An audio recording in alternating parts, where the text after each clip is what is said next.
Hello everyone. ඔන්න අද දවසෙත් ප්‍රායෝගික ඉංග්‍රීසි කතනයේදී ඔබ දැනගත යුතුම ඉංග්‍රීසි වචන 25ක් සහ එම වචන 25න් නිර්මාණය කරන ලද වාක්‍ය 25ක් ඔබට ඉගැන්වීමටයි මේ සූදානම් වන්නේ. ඉතින් මේ වාක්‍ය 25 හොඳින් අවබෝධ කරගෙන ප්‍රායෝගික ඉංග්‍රීසි කතනයේදී භාවිත කරන්න කියලා මම ඔබට යෝජනා කරනවා. පළමු වාක්‍ය tonight අද රෑ. මෙම වචනය නිර්මාණය වෙලා තියෙන්නේ today night කියන වචන දෙක එකට එකතු වීමෙන්. tonight අද රෑ.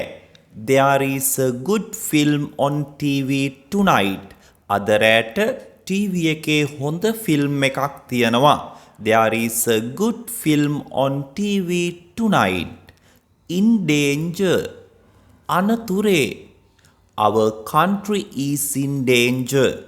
අපේ රට අනතුරේ තියෙන්නේ. Our country is in danger. Don't waste. නාස්ති කරන්න එපා. Don't waste your time and money. ඔබේ කාලය සහ මුදල් නාස්ති කරන්න එපා.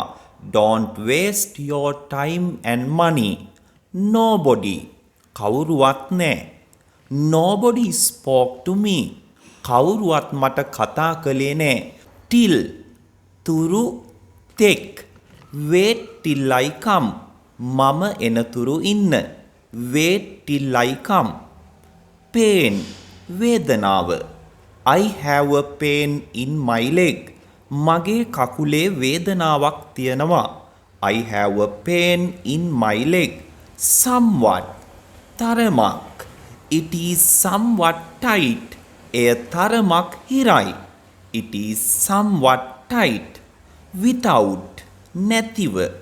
We can't live without water. අපිට ජලය නැතිව ජීවත් වෙන්න බෑ. We can't live without water. Every other day. දවසක් හැර දවසක්. I go to gym every other day.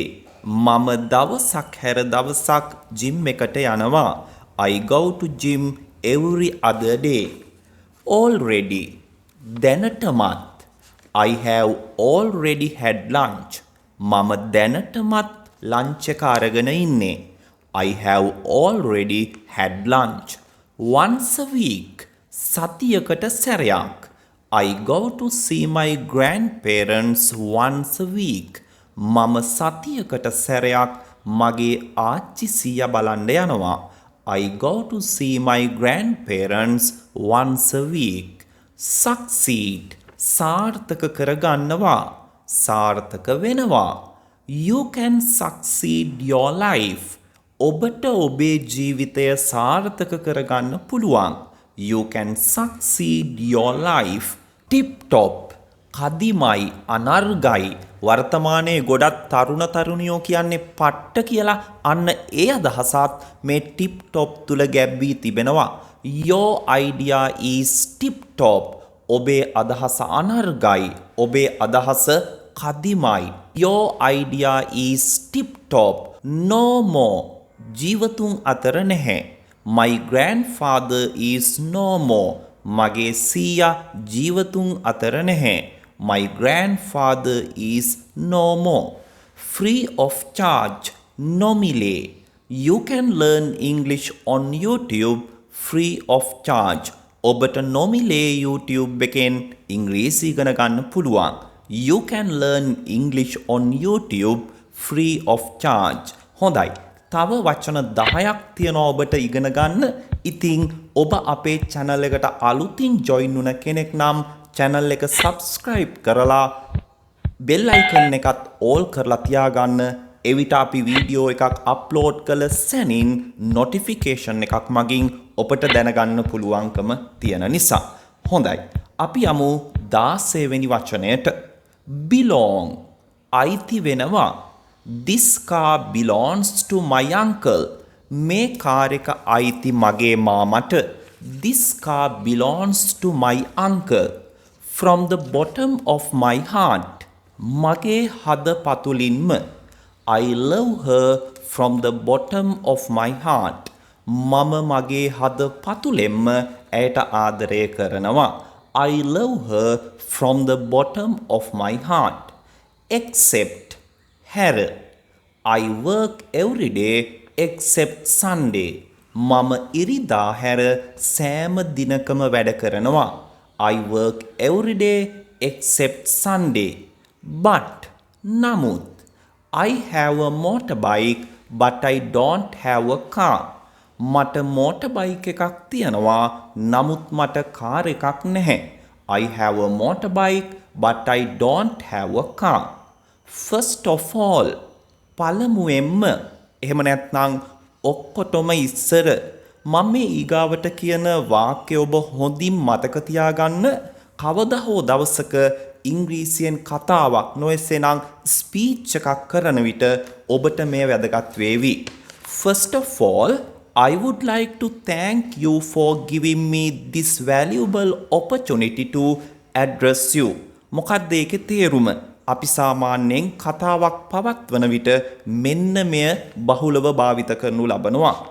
පළමුවෙන්ම මම ඔබට ස්තුතිවන්ත වෙනවා ඔබව ඇමතීමට මේ වටිනා අවස්ථාව මට ලබා දීම වෙනුවෙන්. First of all, I would like to thank you for giving me this valuable opportunity to address you. ඉතින් මේ වාක්‍ය හොඳින් මතක තියාගන්න දවසක ඔබට වැදගත් වේවි. Should යුතුයි. I think I should go now. මම හිතන්නේ මම දැන් යා යුතුයි. I think I should go now. What a shame. මොන ලැජ්ජාවක්ද. What a shame to our family. අපේ පවුලට මොන ලැජ්ජාවක්ද.